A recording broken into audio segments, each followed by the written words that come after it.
Chapter 8 Gank. The next several weeks trickled by in idleness. Chiaki's condition continued to slowly improve. She left her wheelchair behind permanently, and with her cane, her mobility was nearly as good as before. Her fine motor skills reached the point that she could mostly dress herself, though she still struggled with buttons. Stairs were still her bane, and video game sessions continued even though Kamakura-kun proclaimed none of them to be interesting. All in all, there was a surreal normality about her current life. Her dreams, however, just became more confusing. A haphazard collection of rain, gray hallways, and familiar faces plagued her sleep. Every time the dreams ended with her running from some kind of danger, and right at the very end it would always catch her. Then she would wake with tears clinging to her lashes, able to recall only a little. She never told Kamakura-kun about them. It just seemed like a trivial thing to bother him with when he'd already done so much for her.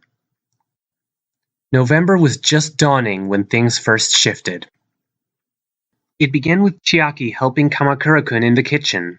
She wasn't allowed near knives, her hands weren't steady enough for that.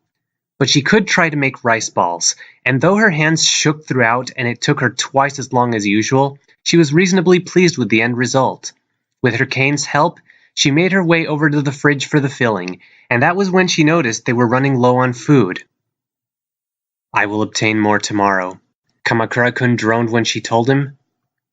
Though he must have done it several times already, the mental image of her aloof, above-it-all friend doing something as mundane as grocery shopping was oddly amusing to Chiaki. But the thought of going to town, seeing other people, was at the forefront of her mind. She'd ventured outside a few more times, but hadn't yet left the sanctuary of the retreat. "Can I go with you?" He was silent for a bit, likely weighing the pros and cons. But finally, his head lifted up in a small incline, and she squealed in delight. The next day they prepared to leave, dressing warmly. The temperature was chill with the first breath of winter, and a light snow had fallen, though it was tinted gray from the pollution. They got in an ambulance, which Chiaki privately thought was a rather odd vehicle for Kamakura-kun to have, and drove to the town. Chiaki pressed her face to the window and peered out with unbridled curiosity. There was a leanness to the citizens that hadn't existed last year, a steely-eyed wariness that had them moving with glances over their shoulders and bodies tensed for a fight. Rather than running around as bundles of energy, the few children visible clung to their mothers' hands, young faces grim and scared. In the shadows of alleys and on the sides of buildings, she could catch glimpses of spray paint and graffiti, some denouncing the Future Foundation, others messages of encouragement. But there was still a sense of normality about things. There were still people entering shops, eating food at outside tables, and chatting with their friends. It could have been as ordinary a day as ever, in a town as ordinary as any other, if she didn't look up at the sky. They parked, entering a supermarket. The grungy automatic doors slid open, dim lighting flickered overhead, a few missing bulbs hinting to the effects of the tragedy. While there were also many people inside doing their shopping, they were subdued. Even the bright colors of the interior decorating seemed dimmer. Everyone was giving each other measured glances, even the store personnel, and nobody was offering customer service. As Chiaki followed Kamakura-kun, looking this way and that, her eyes happened to catch one of the banners describing prices. She stopped, staring with her mouth gaping. "Huh?" "I informed you inflation had occurred," Kamakura-kun said in his bland voice. He reached past her and selected a loaf of bread, placing it into the basket and moving on with complete indifference to the fact that he was paying twice as much as normal. Yes, he had, but 400 yen? For bread? Chiaki continued to stare as they moved from aisle to aisle, and the absurd prices flashed by. 560 yen for eggs? 100 for tofu? 980 for chicken? As she carefully pulled a bag of rice from its shelf, Kamakura-kun leaned down and breathed in her ear. "We are likely going to be attacked." She started, almost dropping the bag. "What?" "There has been a woman following us since we entered the store. Her manner and bearing are that of a delinquent." Automatically, she looked over her shoulder and caught a glimpse of a tattooed woman several paces behind them. And near the exit are several others who have been attempting to subtly watch us. She glanced at the front doors. Amidst the people coming to and fro was a group of about 5, loitering by the entrance. At a glance, they would have seemed like they were casually waiting, perhaps for a friend, but their eyes were fixed solely on them. One of them, a man with a silver mohawk, even gave a jaunty wave when he noticed Chiaki looking in his direction. Chiaki swallowed, her throat suddenly dry. She'd picked up some basic self-defense through her gaming, like her heaven-slaying dragon fist from Double Dragon 2, but she hadn't practiced it in forever. Why hadn't she thought to practice? She didn't even know if she could throw a regular punch right now. Do not trouble yourself over them. Kamakura-kun's voice cut through her thoughts, which had started to border on panic. She looked up at him sharply. They pose no threat so long as I am with you. All right. If he had said they'd be fine, she'd believe him. Chiaki nodded and attempted to push the issue from her mind, but it was impossible now that she was aware of the woman trailing their every movement just on the edge of her peripheral vision. They paid at a sharp-eyed cashier, tapping a finger against the bat at his belt, and began to walk to the doors. As soon as they reached them, the waiting group closed in around them. Her heart pounded louder and louder in her ears as the gangsters stopped in a rough semicircle. The mohawked man stepped forward. Either they were dumb or arrogant, but they were the richest-looking marks Mizora Mushi had seen in this damn town, and they were walking around like they weren't inviting people to come mug them. Kuhara, who'd tailed them, wasn't kidding when she'd texted that they were prime targets. They were just kids, probably barely out of high school. The girl was small and delicate-looking, with hair and eyes a matching shade of pink. Nothing particularly special about her, except for the cane she was leaning on. The guy was interesting. He was tall, with stupidly long hair. Seriously, who could afford to keep their hair at their ankles?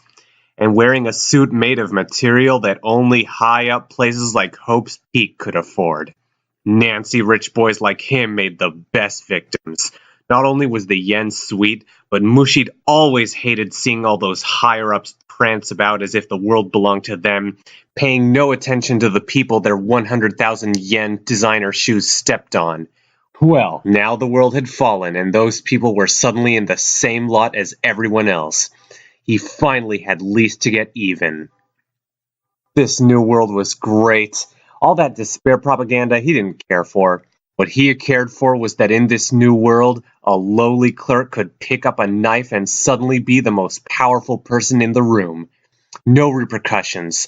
In fact, you were more likely to have people join you or praise you for it. And that was exactly what Mushi had done. Formed up his own little gang of ne'er-do-wells. Dyed his hair silver and put it up in a mohawk just because he could. Going from town to town, taking whatever they pleased. Towns like this, towns away from Future Foundation interference, were the best targets. Oh, there were still mayors and stuff, but they lacked any actual power to back themselves up. And power was all that mattered now. It was a grand life. He promptly christened the two victims Suit and Cane as he stepped forward. "Afternoon," he said pleasantly. "I just had to say, you two look really nice today. So nice that my buddies and I—" He made a show of tossing his knife in the air and catching it. "Got a bit jealous. So pockets inside out, wallets, keys, cell phones, toss it all over. Oh, and we'll be taking everything in those bags too, plus that fancy suit of yours." Neither moved. Kane was throwing glances around as if beseeching the nearby people for help. The notion made Mushi want to laugh. "No miracle's gonna happen, girl. No one's gonna save you. See, they're all walking away." They were. Muggings like this were so common that bystanders didn't even call the police anymore. The authorities were just too swamped with work to help everyone, and no one was gonna stick their neck out for a stranger. What should have happened next was that they complied, or maybe begged for their lives. What actually happened was that Suit broke away from the script. Walk away. It was such a surprise that Mushi was temporarily at a loss for words. But then he registered how Suit was looking at them, and it made him twitch. The bastard didn't look at them like they were a threat. He looked at them as if they were ants, or gum stuck to his shoe. No, that implied some level of disgust. There wasn't even that. He looked at them like they were tiny, unimportant specks of dust, the way Mushi had always been looked at every damn day at that damn job. Hate, he reveled in. Condescension? Apathy? Those pissed Mushi off, and he let that seep into his tone as he took a step forward and stabbed the air with his knife. That's not how it works, pretty boy. You and your girlfriend hand over all your belongings in yen, and maybe we let you walk away. Or else we kill you and take everything off your bodies. How boring, was all Suit said. Your threats are as unsubstantial as the air. What did you just... He fixed his eyes on them, and Mushi found himself stopping mid-sentence. A cold sweat broke out on the back of his neck. Because those eyes... There wasn't misplaced confidence in those eyes. There wasn't anger or fear. There was nothing. Hey, boss, Kuhara mumbled from his left side, her face a deathly shade of white. There's something about this guy that's kinda, I don't know, maybe we should just let these ones go? The timid suggestion snapped Mushi out of his stupor, and he glared. Don't be stupid! Long-haired bastard's just trying to intimidate us, that's all, he snapped, and he would never admit in a million years that his voice trembled a little.